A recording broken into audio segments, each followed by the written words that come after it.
بسم اللہ الرحمن الرحیم۔ السلام علیکم دوستو، سلطانز آئی این لا چینل میں آپ سب کو خوش آمدید۔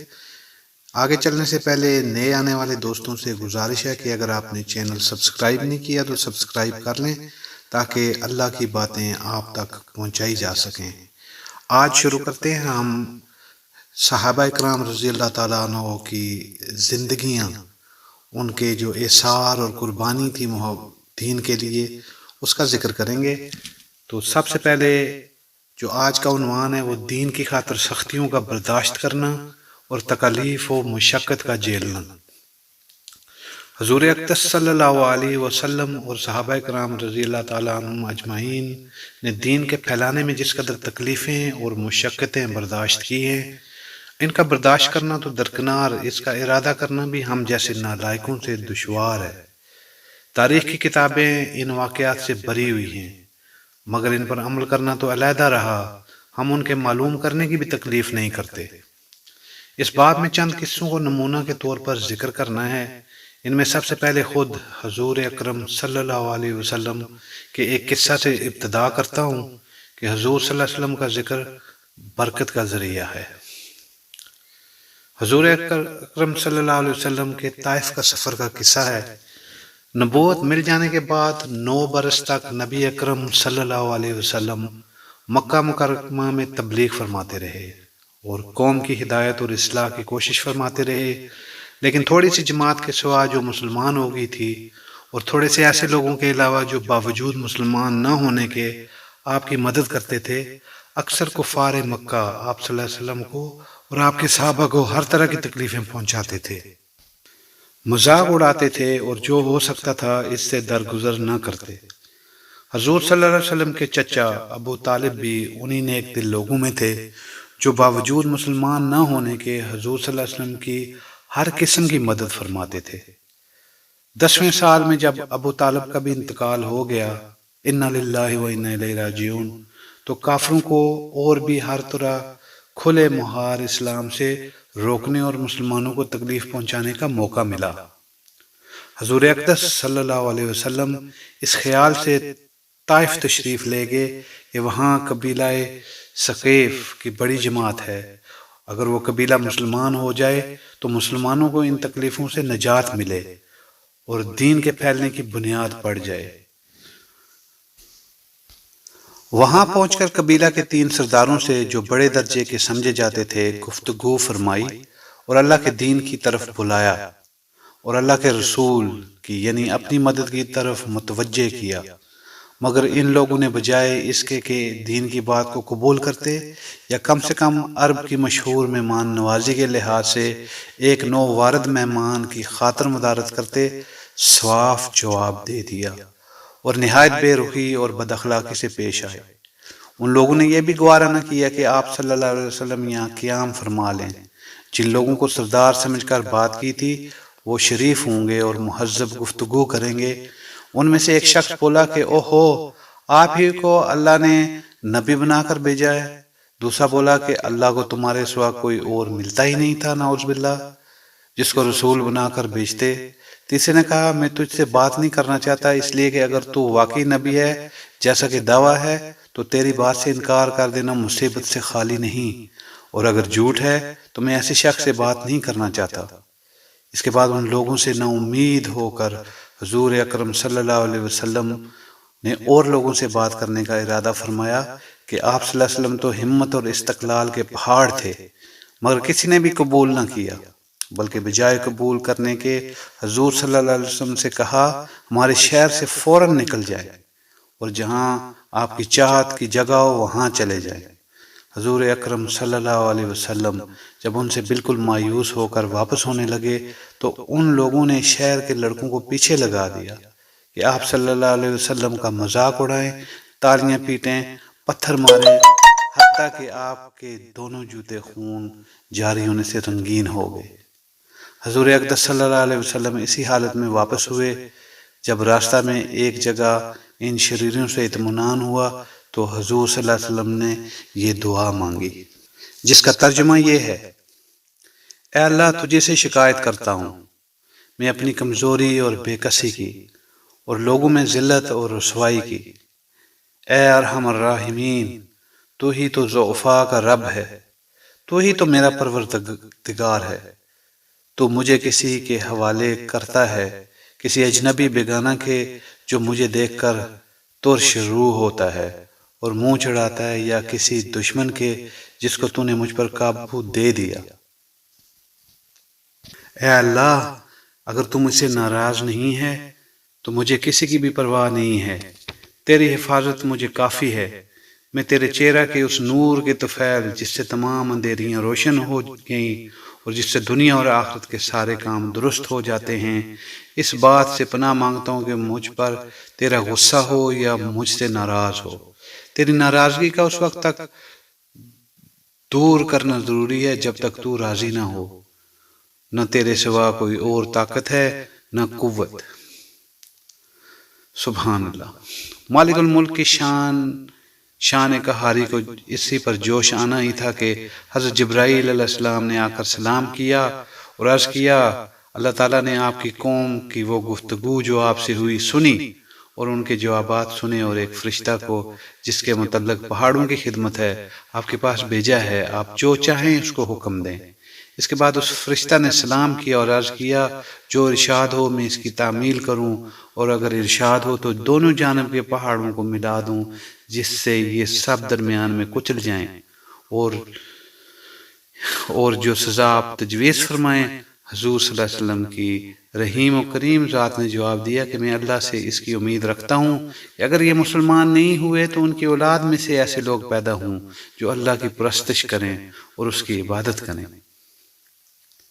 یہ ہے وہ اخلاق اس کریم ذات کے جس کے ہم لوگ نام لیوا ہیں کہ ہم ذرا سی تکلیف سے، کسی کی معمولی سی گالی دے دینے سے ایسے بھڑک جاتے ہیں کہ پھر عمر بھر اس کا بدلہ نہیں اترتا، ظلم پر ظلم کرتے رہتے ہیں اور دعویٰ کرتے ہیں اپنے محمدی ہونے کا، نبی کے پیرو بننے کا۔ نبی کریم صلی اللہ علیہ وسلم اتنی سخت تکالیف اور مشقت اٹھانے کے باوجود نہ بددعا فرماتے ہیں اور نہ ہی کوئی بدلہ لیتے ہیں۔ اسی کے ساتھ حضرت انس بن نضر کی شہادت کا قصہ آپ کو سناتے ہیں۔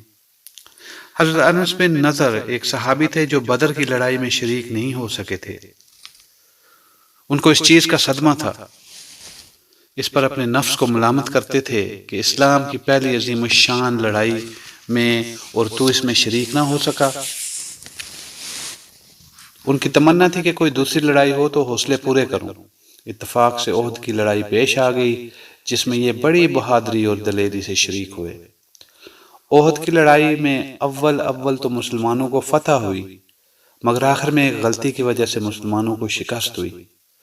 وہ غلطی یہ تھی کہ حضور صلی اللہ علیہ وسلم نے کچھ آدمیوں کو ایک خاص جگہ پر مقرر فرمایا تھا کہ تم لوگ اتنے میں نہ کہوں اس جگہ سے نہ ہٹنا کہ وہاں سے دشمن کے حملہ کرنے کا اندیشہ ہے۔ جب مسلمانوں کو شروع میں فتح ہوئی تو کافروں کو بھاگتا ہوا دیکھ کر یہ لوگ بھی اپنی جگہ سے یہ سمجھ کر ہٹ گئے کہ اب جنگ ختم ہو چکی ہے، اس لیے بھاگتے ہوئے کافروں کا پیچھا کیا جائے اور غنیمت کا مال حاصل کیا جائے۔ اس جماعت کے سردار نے منع بھی کیا کہ حضور صلی اللہ علیہ وسلم کی ممانعت تھی، تم یہاں سے نہیں ہٹو، مگر ان لوگوں نے یہ سمجھ کر حضور صلی اللہ علیہ وسلم کا ارشاد صرف لڑائی کے وقت کے واسطے تھا، وہاں سے ہٹ کر میدان میں پہنچ گئے اور بھاگتے ہوئے کافروں نے اس جگہ کو خالی دیکھ کر اس طرف سے آ کر حملہ کر دیا۔ مسلمان بے فکر تھے، اس اچانک بے خبری کے حملہ سے مغلوب ہو گئے اور دونوں طرف سے کافروں کے بیچ میں آ گئے، جس کی وجہ سے ادھر ادھر پریشان بھاگ رہے تھے۔ حضرت انس رضی اللہ تعالیٰ عنہ نے دیکھا کہ سامنے سے ایک دوسرے صحابی حضرت سعد بن معاذ آ رہے ہیں۔ ان سے کہا کہ اے سعد کہاں جا رہے ہو؟ خدا کی قسم جنت کی خوشبو اود کے پہاڑ سے آ رہی ہے۔ یہ کہہ کر تو ہاتھ میں تلوار تھی، کافروں کے ہجوم میں گھس گئے اور اتنے لڑتے رہے کہ شہید نہیں ہو گئے، واپس نہیں ہوئے۔ شہادت کے بعد ان کے بدن کو دیکھا گیا تو چھل نہیں ہو گیا تھا، 80 سے زیادہ زخم تیر اور تلوار کے بدن پر تھے۔ ان کی بہن نے انگلیوں کے پوروں سے ان کو پہچان لیا۔ جو لوگ اخلاص اور سچی طلب کے ساتھ اللہ کے کام میں لگ جاتے ہیں ان کو دنیا ہی جنت کا مزہ آنے لگتا ہے۔ یہ حضرت انس رضی اللہ تعالیٰ عنہ یہ زندگی میں ہی جنت کی خوشبو سونگھ رہے تھے۔ اگر اخلاص آدمی میں ہو جائے تو دنیا میں جنت کا مزہ آنے لگتا ہے۔ میں ایک معتبر شخص سے جو حضور اقدس صلی اللہ علیہ وسلم مولانا شاہ عبد الکریم صاحب رائے پوری رحمۃ اللہ علیہ کے مخلص خادم ہیں، حضور صلی اللہ علیہ وسلم کا مقولہ سنا ہے، حضرت کا مقولہ سنا ہے کہ جنت کا مزہ آ رہا ہے۔ ذکر کرتے ہیں صلح حدیبیہ اور ابو جندل رضی اللہ تعالیٰ عنہ اور ابو بصیر رضی اللہ تعالیٰ عنہ کے قصے کا۔ سن 6 ہجری میں حضور اقدس صلی اللہ علیہ وسلم عمرہ کے ارادہ سے مکہ تشریف لے جا رہے تھے۔ کفار مکہ کو اس کی خبر ہوئی، وہ اس خبر کو اپنی ذلت سمجھے، اس لیے مزاحمت کی اور حدیبیہ میں آپ کو رکنا پڑا۔ جانثار صحابہ کرام رضی اللہ تعالیٰ عنہم اجمعین ساتھ تھے، جو حضور پر جان قربان کرنا فخر سمجھتے تھے، لڑنے کے لیے تیار ہو گئے، مگر حضور صلی اللہ علیہ وسلم نے مکہ والوں کی خاطر سے لڑنے کا ارادہ نہیں فرمایا اور صلح کی کوشش کی، اور باوجود صحابہ کی لڑائی پر مستعدی اور بہادری کے حضور اکرم صلی اللہ علیہ وسلم نے کفار کی اس قدر رعایت فرمائی کہ ان کی ہر شرط کو قبول فرما لیا۔ صحابہ کرام رضی اللہ تعالیٰ عنہم اجمعین کو اس طرح دب کر صلح کرنا بہت ہی ناگوار تھا، مگر حضور اقدس صلی اللہ علیہ وسلم کے ارشاد کے سامنے کیا ہو سکتا تھا کہ جان نثار تھے اور فرما بردار بھی، اس لیے حضرت عمر رضی اللہ تعالیٰ عنہ جیسے بہادروں کو بھی دبنا پڑا۔ صلح میں جو شرطیں ہوئیں، ان شرطوں میں ایک شرط یہ تھی کہ کافروں میں سے جو شخص اسلام لائے اور ہجرت کرے، مسلمان اس کو مکہ واپس کر دیں گے، اور مسلمانوں میں سے خدا نخواستہ اگر کوئی شخص مرتد ہو کر چلا آئے تو وہ واپس نہ کیا جائے۔ یہ صلح نامہ ابھی پورا لکھا بھی نہیں گیا تھا کہ حضرت ابو جندل رضی اللہ تعالیٰ عنہ ایک صحابی تھے جو اسلام لانے کی وجہ سے طرح طرح کی تکلیفیں برداشت کر رہے تھے اور زنجیروں میں بندھے ہوئے تھے۔ اسی حالت میں گرتے پڑتے مسلمانوں کے لشکر میں اس امید پر پہنچے کہ ان لوگوں کی حمایت میں جا کر اس مصیبت سے چھٹکارا پاؤں۔ ان کے باپ سہیل نے، جو اس صلح نامہ میں کفار کی طرف سے وکیل تھے، اس وقت تک مسلمان نہیں ہوئے تھے، فتح مکہ میں مسلمان ہوئے۔ انہوں نے ساجزادے کے تمانچے مارے اور واپس لے جانے پر اصرار کیا۔ حضور صلی اللہ علیہ وسلم نے ارشاد فرمایا، ابھی صلح نامہ مرتب نہیں ہوا، اس لیے ابھی پابندی کسی بات کی، مگر انہوں نے اصرار کیا۔ پھر حضور صلی اللہ علیہ وسلم نے فرمایا، ایک آدمی مجھے مانگا ہی دے دو، مگر وہ لوگ بضد تھے، نہ مانے۔ ابو جندل رضی اللہ تعالیٰ عنہ نے مسلمانوں کو پکار کر فریاد بھی کی کہ میں مسلمان ہو کر آیا اور کتنی مصیبتیں اٹھا چکا، اب واپس کیا جا رہا ہوں۔ اس وقت مسلمانوں کے دلوں پر جو گزر رہی ہوگی اللہ ہی کو معلوم ہے، مگر حضور صلی اللہ علیہ وسلم ارشاد سے واپس ہوئے۔ حضور صلی اللہ علیہ وسلم نے تسلی فرمائی اور صبر کرنے کا حکم دیا، اور فرمایا کہ عنقریب حق تعالی شانہ تمہارے لیے راستہ نکال لیں گے۔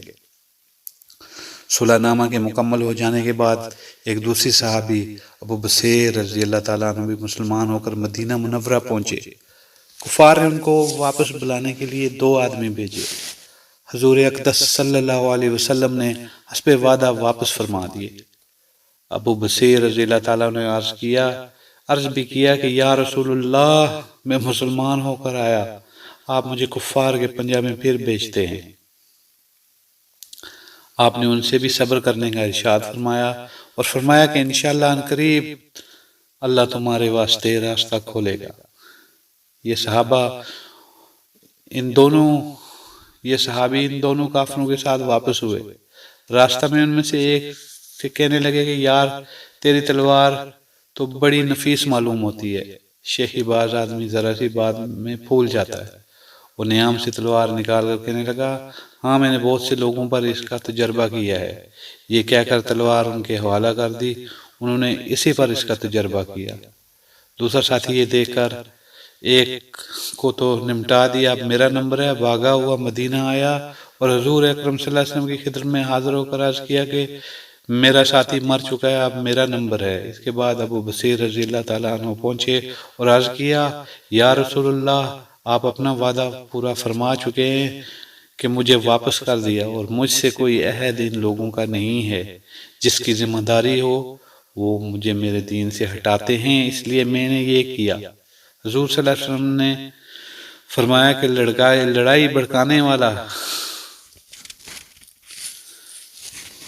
والا ہے، کاش کوئی اس کا معین و مددگار ہوتا۔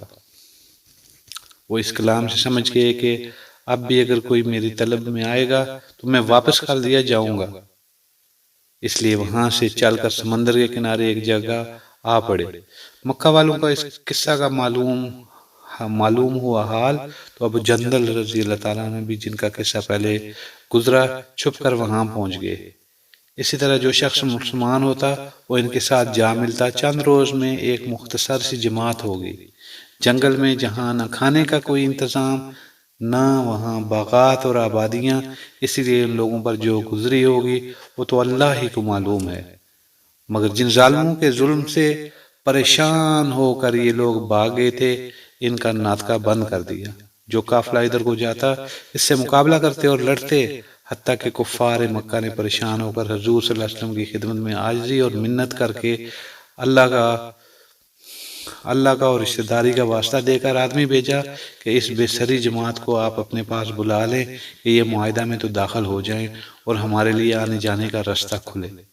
لکھا ہے کہ حضور صلی اللہ علیہ وسلم کا اجازت نامہ جب ان حضرات کے پاس پہنچا تو ابو بصیر رضی اللہ تعالیٰ عنہ مرض الموت میں گرفتار تھے۔ حضور صلی اللہ علیہ وسلم والا نامہ ہاتھ میں تھا کہ اسی حالت میں انتقال فرمایا۔ آدمی اگر اپنے دین پر پکا ہو، بشرطے کہ دین بھی سچا ہو، تو بڑی سے بڑی طاقت اس کو نہیں ہٹا سکتی، اور مسلمانوں کی مدد کا تو اللہ کا وعدہ ہے، بشرطے کہ وہ مسلمان ہو۔ اللہ پاک ہم سب کو عمل کرنے کی توفیق عطا فرمائے۔ جڑتے رہیے ساتھ ساتھ، ہمیں زندگی کا کوئی پتہ نہیں ہے کس وقت ہم اللہ کی دی ہوئی امانت ہم سے واپس لے لی جائے۔